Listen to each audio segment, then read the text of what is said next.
Sir, how do you respond to the drug use accusations made by no less than your sister, Senator Amy Marcos, against you and the First Family? Sir, were you hurt by her accusations, and how do you explain these claims to the public? It's anathema to me to talk about family matters generally in public. Um, I do not like to. We do not like to show our dirty linen in public. I'll just say this much. For a while now, we've been very worried about my sister. When I say we, I'm talking about friends and family. And the reason that is because the lady that you see talking on TV is not my sister. And that view is shared by our cousins, our friends. Hindi siya yan. Hindi siya yan. So that's why we worry. So we are very worried about her. I hope she feels better soon.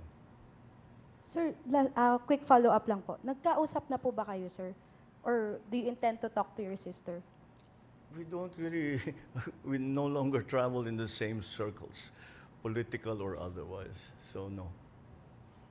Okay, thank you, Mr. Thank you, President. sir. Thank For you. the last question, Kat Domingo, ABS-CBN. Good afternoon, Mr. President. Sir, we understand that you earlier mentioned that you do not want to dignify statements from former Oh. You do not want to dignify statements from former Ako Bicol Party List Representative Zaldico, but he came out with a recent video claiming that you received over 50 billion, if I'm correct, in kickbacks. Yeah. We know that you don't want to respond to this anymore, but the public begs for your answer. How do you actually convince the public that in this battle of he said versus you said, how do you convince the public that you are the more credible side of this story, and how do you respond to his allegations directly? Well, look at the quality of the statements. Alam mo, how mahaba nang naging mga usapan natin tungkol sa fake news. Anyone can go online and make all kinds of claims and say all kinds of things, paulit-ulit. But it means nothing. For it to mean something, umuwi siya rito. Harapin niya yung mga kaso niya. Kung meron siyang gusto sabihin, sabihin niya. Malalaman naman ng tao yan eh. Patunayan niya. But come home. Come home. Ba't ka nagtatago sa malayo? Ako, hindi ako nagtatago eh. Kung meron kang akusasyon sa akin, nandito ako. Gawin niyo ang pareho.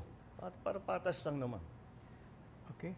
Thank you very much, Mr. President. That ends our Alright, press conference thank you. this afternoon. Thank you very much. And mga kababayan, magre-react po tayo dito no sa naging press conference ni President Marcos Jr. ngayong hapon patungkol doon sa mga issues sa mga baha, may mga ganyan-ganyan at tinanong din siya mga kababayan ng media patungkol doon nga sa accusation ni Senator Amy Marcos nung rally ng iglesia doon sa Luneta. At diretsahang inamin niya na gumagamit na nga po itong si PBBM at ang kanyang pamilya mga kababayan ng ipinagbabawal na gamot. At dito ay sinabi ni PBBM no, ni President Marcos na hindi daw po si Senator Amy mga kababayan yung nagsasalita, yung nakikita natin sa TV. At sa aking pagtingin dito mga kababayan or sa aking pagdinig no, dito dawin na sinagot niya itong question ng media ay hindi po talaga niya nasagot or denial mga kababayan dito sa accusations ni Senator Amy. Siguro kumpara sa akin no, i-deny ko kung hindi naman totoo pero dito wala pong denial na ginawa niya or sinabi niya, bagko sinabi niya na nagwo-worry sila dito kay Senator Amy no. We daw meaning yung kaibigan nila at family ang nagwo-worry patungkol dito sa nagiging attitude ni Senator Amy Marcos dahil hindi naman daw po ganyan si Senator Amy Marcos mga kababayan. Inamin niya na hindi na daw sila nagkikita mga kababayan no. They are not traveling in the same circle na daw for a long time At kaya nga sana daw ay maging okay sa Senator Amy, sabi niya mga kababayan. At aminado naman si Senator Amy niyan mga kababayan noon pa, no? Sinasabi niya very vocal po siya na hindi na nga po siya makalapit dito kay PBBM para makapag-usap sila dahil nga marami daw pong humaharang. Kaya hindi naman din niya dinisclose kung sino-sino itong mga humaharang sa kanya na tuwing lumalapit siya kay PBBM ay hinaharangan siya. Wala naman po siyang sinabi.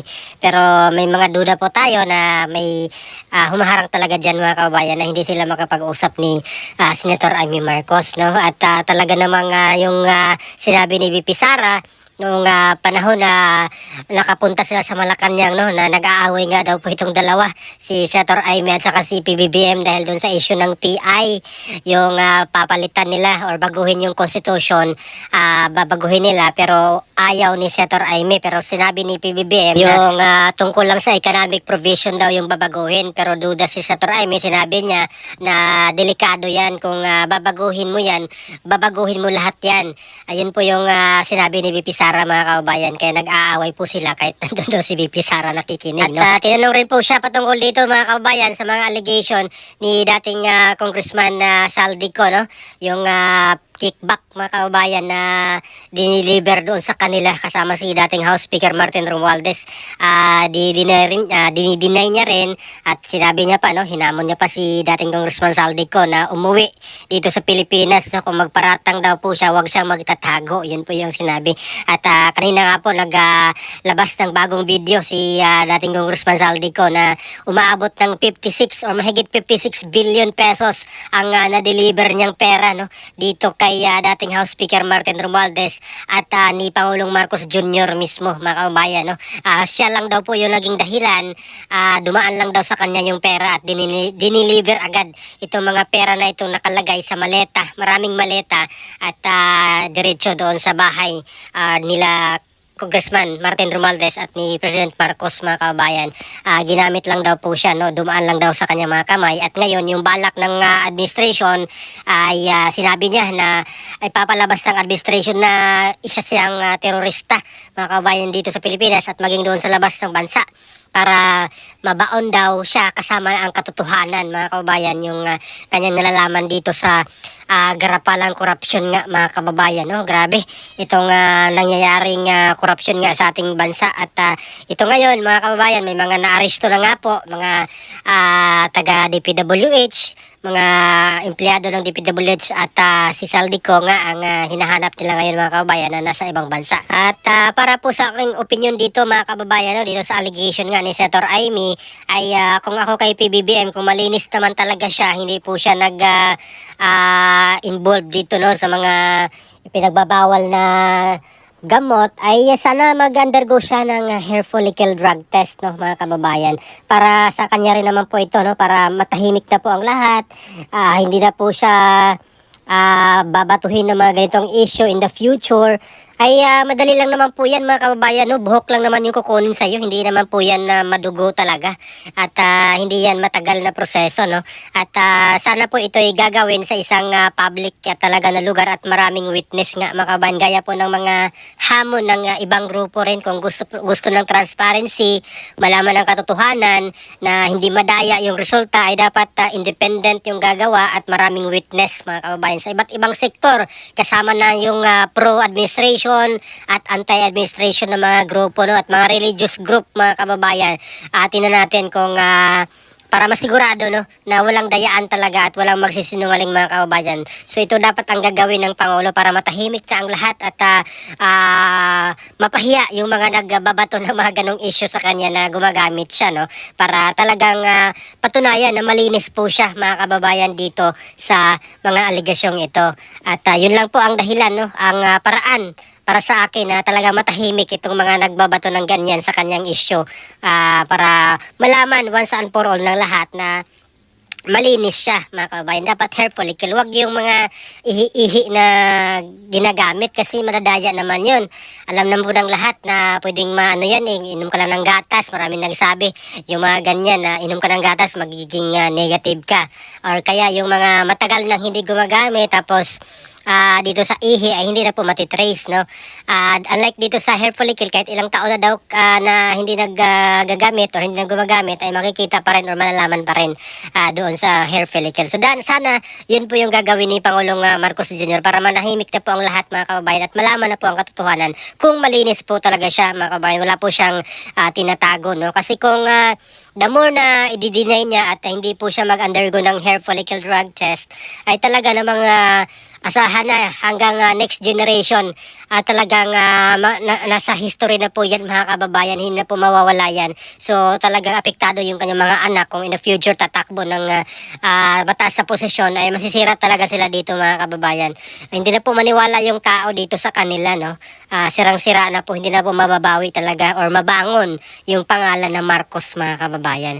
At dito naman sa issue patungkol kay Saldico, ay ako naman ay may believe ako dito, no, or may tiwala kahit papaano dito sa mga sinasabi ni Saldico, mga kababayan, dahil unang-una siya po yung involved dito at siya po yung nagsiwalat ng katotohanan. Mas kapanipaniwala po siya magsalita or magsabi patungkol dito sa mga nangyayari nung ginawa nila kaysa naman ibang tao, no, kagaya po dito sa kay spokesperson Claire Castro na true deny, wala naman siya doon. So kung sa kailang dalawa na magsalita, mas maniwala ako dito kay Saldico kasi siya yung gumawa, siya yung lahat ng transaction, siya yung inutusan Kaya sa akin paningin or pag ano dito, mas kapaniwala nga itong si Saldico kumpara naman sa ibang tao na nagsalita. At medyo tugma nga po, mga kababayan, no, or magkatugma yung mga sinasabi niya ngayon at doon sa mga nauna na pong nagsalita doon sa mga Senate hearing, gaya nila Orly Gutesa, at doon kay Alcantara, kay Yusek Bernardo, mga ganon. So talaga namang ito mga sinasabi ni Saldico talaga ay may katuturan kasi may ebidensya po siya, mga kabayan. May mga papel, may picture, no, yung mga mali-malitang nakalagay doon, no, na di-deliver doon sa mga bahay nila. Siya mismo yung inutusan at may mga nakalagay doon, mga kabayan, na cash out, no. May kada deliveries may resibo na umabot pa ng 1 billion, tapos may 500 million, 800 million yung mga deliveries na nakalagay doon sa maleta. Grabe, ang daming pera. At ito pa, sinabi pa ni Saldico na may kuta sila, mga kababayan. Grabe, 2 billion a month yung kailangan i-deliver doon sa kanila.